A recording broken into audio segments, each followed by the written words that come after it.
আমরা কথা বলতে চাচ্ছিলাম এই বিষয়ে। বহু আগে এত বড় জুলুম দেখেও আমাদের নিশ্চুপ ছিল, অথচ তারা এখন এই চিন্তা দিলে একটু মুখ খুলতেছে। আশা করছি আপনি মন্তব্য করবেন।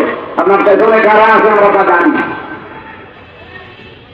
এই সমস্ত মানুষদের পেছনে খপ করে পড়েই তো দেশটাকে জাহান্নাম বানিয়েছিলেন। নাম দিয়েছে ওলামা লীগ। এটা জাহান্নামের পীঠ। ওদের দোয়া করার ইচ্ছাই দেখেছেন। বঙ্গবন্ধুকে যারা হত্যা করেছে আল্লাহ তুমি তাদের জানান। ওই রকম দোয়ায় আল্লাহ ওদের মুখ দিয়ে বের করবে। এই মানুষগুলো এখন ঘৃণিত হয়ে গেছে অলরেডি। বিশেষ করে ফরিদুদ্দিন মাসুদের নাম বলছি। এই লোকটা বাংলাদেশের কোন জায়গায় গেলে আমার মনে হয় কুকুর দেখলে মানুষ না করে, ওনারা দেখলে এখন তাই করবে।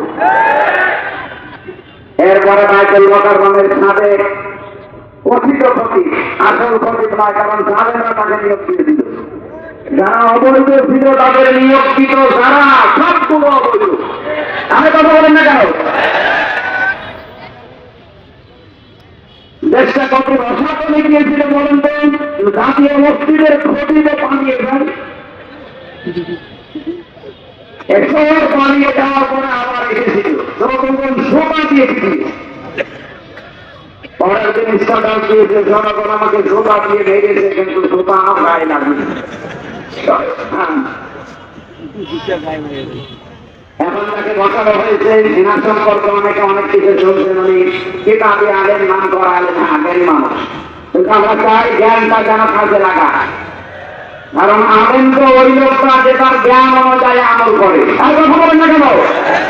পৃথিবীতে সবচেয়ে বেশি জ্ঞানের উপরে আমল করেছে নবীরা। বলেন, আপনি একটা নবীর জীবন দেখান, শুধু দুইজন নবী বাদ দিয়ে, সুলাইমান, হযরত দাউদ। এই দুইজন নবী বাদ দিয়ে একটা নবীর জীবনী দেখান তো, যে জীবনে কোনো বাকি টার্গেট হয়নি। আমাদের নবী মুহাম্মদ রাসূলুল্লাহ ৮২ বার টার্গেট ছিল ইহুদিদের, মেরে ফেলতে চেয়েছে। সুতরাং আলেম হচ্ছে ওই লোকটা যে তার জ্ঞান অনুযায়ী আমল করে, সব সময় আমলকে থাকে। যিনি আছেন অবশ্যই যোগ্য মানুষ, জ্ঞানী মানুষ। এই জ্ঞানটা যেন তার সঠিকভাবে আমাদের দেশে কাজে লাগে। কথা বলেন না কেন? বিশাল বড় জায়গায় আছেন, আমরা চাই ওখান থেকে জাতিকে এক করে ঐক্যবদ্ধ হওয়া ফরজ, আর ইখতিলাফ করা হারাম। এই বিষয়টা আমরা দেখছি ওখান থেকে বিভিন্ন রকমের মাসলা মাসাইল আসতেছে। কে আমিন করে বলে, কে বুকে হাত পাবে, এগুলো বলার সময় এখন না। এখন সময় হচ্ছে সব কোরআনের কাছে আসা। এটা করে বলেই তার দল বিতরণে বিভক্ত করে শুধু ফায়দা দিতেছে। আমাদের মাথার উপরে কাঁঠাল ভেঙে খেয়েছে বাতিলরা। এই সুযোগ আমরা আর সামনে দেবো না। কথা বলেন।